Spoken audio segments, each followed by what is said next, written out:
Coming up on today's UI7 Newsbreak, the Urbana City Council votes on a proposal to increase the pay of elected officials. Plus, students at a Champaign Elementary School talk with Mayor Finan about the importance of the upcoming election. And finally, we get you in the Halloween spirit at the annual Trick or Treating with the Stars, hosted by the women's basketball team. Your UI7 Newsbreak starts right now.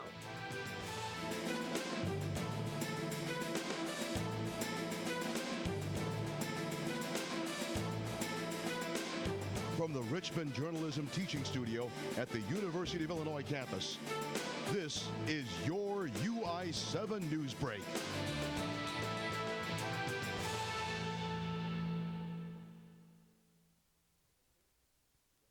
Hello and welcome to your UI7 Newsbreak. I'm Mike Hrymak. And I'm Emma Pool. Some elected officials in Urbana may see an increase in pay over the next 4 years. Let's take a look at who would be affected by the City Council's recent proposal. The Urbana City Council gathered on Monday to discuss a possible increase in the salaries of the mayor, city clerk, and town aldermen. Mayor Lauren Prussing's plan was to increase these salaries by 2% over the next 4 years. This proposal was rejected by Alderman Diane Marlin from Ward 7, who says it was asking for too much. For one thing, I'm not entirely clear how these numbers were arrived at, and secondly, the increases are too large. The majority voted in favor of a revised proposal. This new offer could increase the pay of the mayor and city clerk by $1,000 a year over the next 4 years. Alderman salaries would increase by $100 during the same time. Ward 4 Alderman Bill Brown says these salaries do not need dramatic changes. I think just having a good discussion about it, see what other people think, and then hopefully get something decided next week. I would hope we'd stick to just kind of an inflation adjustment, but we'll see. The goal of the proposal is aimed to shrink the pay gap between elected officials and city employees. The final city council vote is in Urbana on November 7th. On the other side of Wright Street, Champaign elected officials are using this preseason election to educate future voters. Mayor Finan visited Barksdale Elementary School to talk about the upcoming election. UI7 Newsbreak's Peter Bailey-Wells has more on the lessons she left behind. I don't think I'll ever run for president or senate. I don't think so. Fifth grader Alana Whitsitt was ready for Mayor Deb Finan's appearance in her class. Whitsitt said she's never had such an exciting guest visit one of her classes at Champaign's Barksdale Elementary School. She was one of the students in Jeff Hayes' fifth grade class that got to talk with the mayor about her life, her work, and her favorite candy, Tootsie Rolls. Hayes had been teaching civics, which is right up Whitsitt's alley. We've been learning about the past and their elections, how elections are processed. Students asked about a wide range of topics, but Whitsitt had one major request for the mayor. Make sure our community is safe and a nice environment. Finan explained to the students how the nonpartisan city of Champaign operated and the term limits imposed on mayors and city councilors. She added that students should be interested in politics regardless of their beliefs or background. I love the opportunity to tell them that I'm a Unit 4 kid, and so any one of them that's sitting there could be the mayor someday, and I really like the opportunity to instill that, thought in their heads. There may be the next mayor sitting there, and they need to know that if they work hard at school and they decide to get involved in their community, that the sky's the limit. Mayor Finan said she was impressed with how well prepared the students were, and the students responded by saying they thought Mayor Finan answered all of their questions very, very well. She also said it's important for elementary school students to understand their civic duty. Finan patiently answered every question but one. She wouldn't tell the students who she was voting for in the presidential election. By the time she left, she had a new fan. Whitsitt said she might run for mayor someday. In Champaign, Peter Bailey-Wells, UI7 Newsbreak. From elementary school to high school, students in the area participated in a mock election earlier this week. We've got the results from 3 different schools in the community. Over 1,500 votes were cast by students from Champaign Centennial, Champaign Central, and Urbana high schools. Democratic presidential nominee Hillary Clinton won by a landslide in all 3 of these polls. These mock elections show students how easy it is for them to vote. On the ballot this November, citizens of Champaign-Urbana will answer yes or no to a referendum on marijuana legalization. It asks if Illinois should implement similar regulations as the state of Colorado.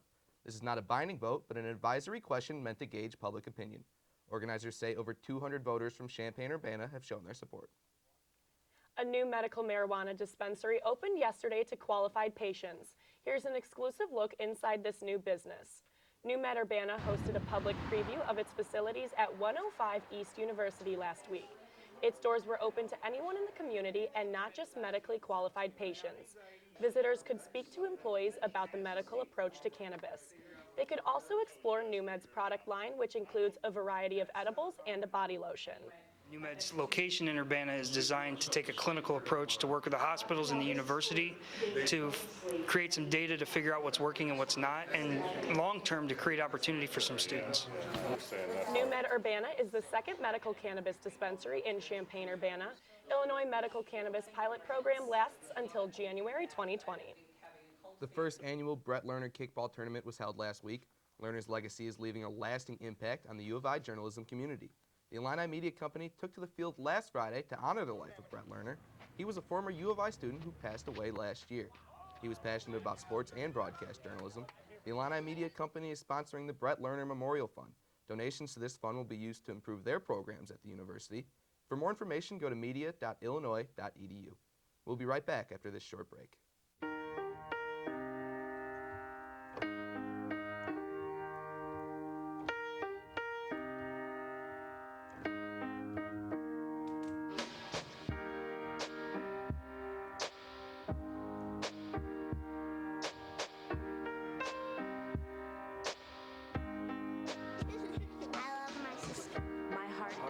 Race. Love is love. Pretty much a good day for me would be people leaving their hands off of me. I'm always called names. Everywhere that I go, there's always someone calling me names, calling me gay. I've been choked, thrown up against a wall, punched. Nobody's ever tried to help me.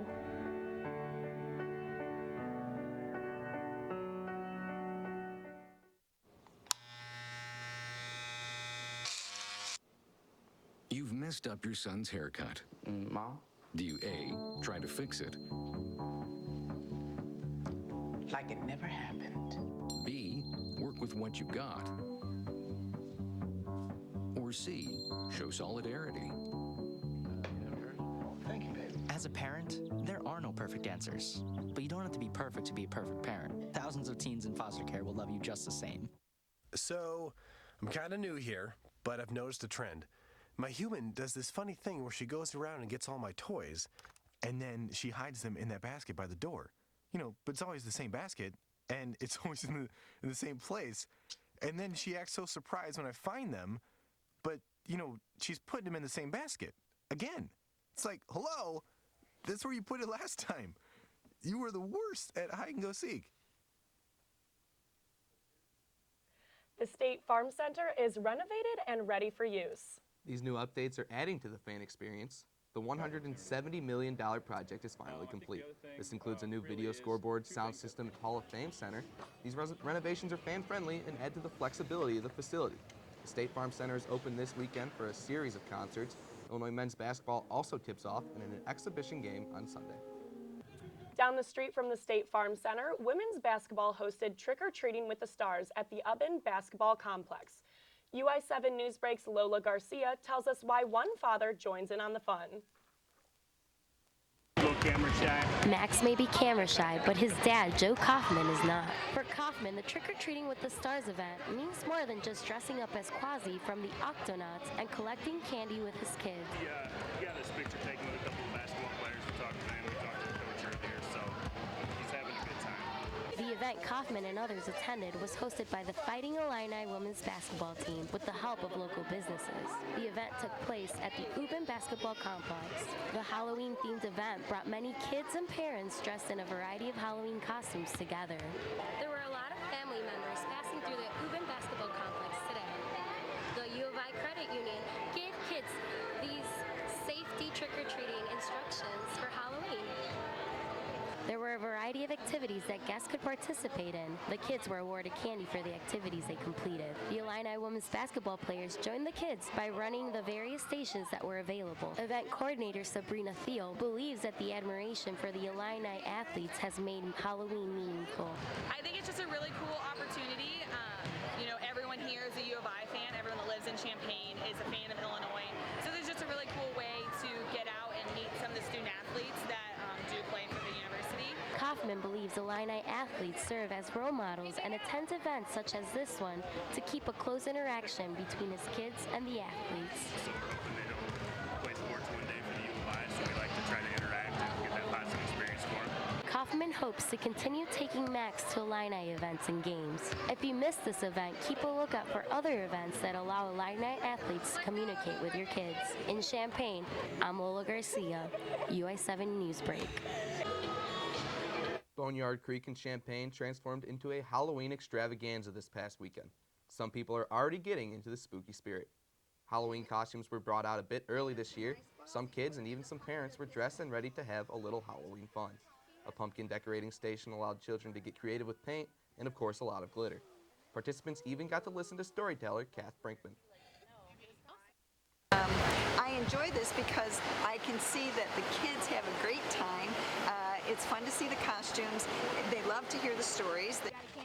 After the stories, it was off to trick-or-treat gaming. Kids played for candy. Frog Hop was a big hit, but some were more interested in the frog itself rather than the actual game. In the end, the victory was priceless. The trick-or-treating continued at the Marketplace Mall. In this week's See You Neighbor, UI7 Newsbreak's Zack Caparelli finds out how volunteers are making this Halloween special for kids. The Marketplace Mall was home to more than shoppers on October 24th as it held the 31st annual Halloween Fun Fest. Families could dress up in costumes, play different games, and of course, I know you want candy. Get candy. Matt Kelly and Evan Beer are two of the volunteers at the event. So the kids come in, they play games and stuff, and then after they're done, they get candy and prizes and stuff like that. It's a nice opportunity for the community to kind of come out, get together, bond, and also, I mean, it's Halloween season. It's nice for everyone to kind of get dressed up. According to the Champaign Park District, volunteers for this event were hard to find. In fact, most of the people working were college students needing service hours. But that wasn't the case for Kelly and Beer, who were put in charge of the costume contest. It's one of the best things about just helping people in general, with that feeling of making kids' days. But to see them like smile and get happy or get excited is just insane. Yes. It can get pretty crazy with all the kids wanting to have the best costume, but Evan and Matt are able to keep it pretty simple by keeping calm and making sure the kids are happy. Plus, a free ride on the carousel from this token after also helps. And I know that not necessarily kids my age are really big on giving back. It's not something they really take and really enjoy. And so when I have an opportunity such as this, I had a friend that helped out earlier that kind of needed to do it for a project and asked if I wanted to tag along, and I did, just because I'm free. Zoe Stinson is the special event manager for the Champaign Park District.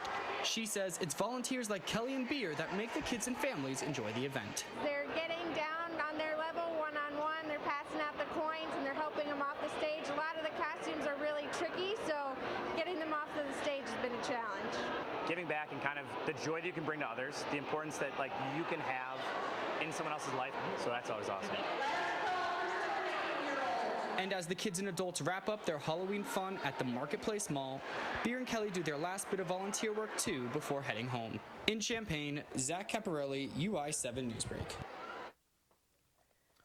It's an exciting weekend ahead of us with homecoming at the university and, of course, Halloween. Oh, yeah. What are you dressing up as this year, Emma? Well, I think I'm going to be the Harambe character, so Okay. how about you? The gorilla. I will be dressing up as Harry Potter this year. I've got the circle glasses, the wand, and I'll paint a scar on my forehead. Wow, Should turn out really well. Should be really exciting. Yeah, I'm pretty pumped. So that's all we have for this week's edition of your UI7 Newsbreak. Make sure to follow us on social media at UI7 Newsbreak for more stories every week. Thank you for tuning in. I'm Emma Pool. And I'm Mike Ratman.